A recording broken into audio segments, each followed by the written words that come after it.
इचलकरंजी विधानसभा वार्तापत्र. इचलकरंजीमध्ये प्रकाश आवाडेंचा भाजपवर हापकी डाव. भाजप सेना महायुतीचे प्रमुख घटक म्हणून गेली 5 वर्ष आमदार प्रकाश आवाडे कार्यरत आहेत.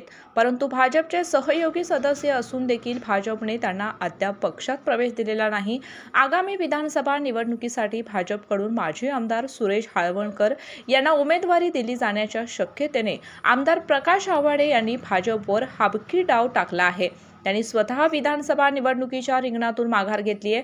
मात्र आपले सुपुत्र आणि माजी जिल्हा परिषद सदस्य राहुल आवाडे यांना विधानसभा निवडणुकीच्या रिंगणात उतरायचंय असा चंग बांधलाय.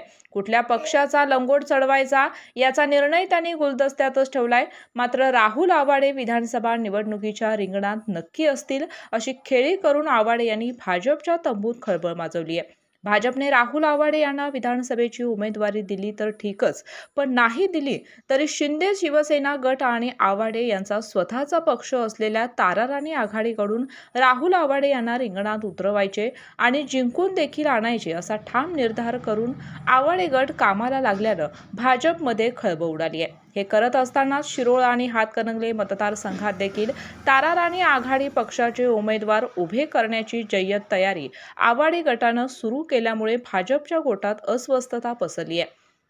माजी वस्त्रोद्योग मंत्री असलेल्या प्रकाश आवाडे यांच्याकडे साखर कारखाना, सूत गिरण्यांसह सहकार क्षेत्रातल्या संस्था मोठ्या प्रमाणात असल्यानं जिल्ह्याच्या राजकारणात आवाडे गटाचा मोठा दबदबा आहे. सहकाराची मोठी ताकद त्यांच्या मागे असल्यानं भाजपने त्यांना साखर पट्ट्यातील हुकुमी एक्का म्हणून प्रकाश आवाडे यांना आपल्यासोबत ठेवले. राहुल आवाडे यांना विधानसभेच्या आखाड्यात विजयी करण्याचा चंग आमदार प्रकाश आवाडे यांनी बांधलाय. त्यांच्या या निर्णयामुळे भाजपची विशेषतः माजी आमदार यांची मात्र गोची झाल्याचं चित्र निर्माण झाल्याचं पाहायला मिळतंय. येत्या 15 ते 20 दिवसात याबाबतचं चित्र स्पष्ट होईल अशी अपेक्षा आहे. न्यूजशाही न्यूज नेटवर्कसाठी निवासी संपादक नवाब शेख, कोल्हापूर. भूपाळी रामपारी दिशादाही उजळल्या आल गोकुळ आपुल्या दारी. निर्भेळ आणि सकस चवीच गोकुळ लय भारी.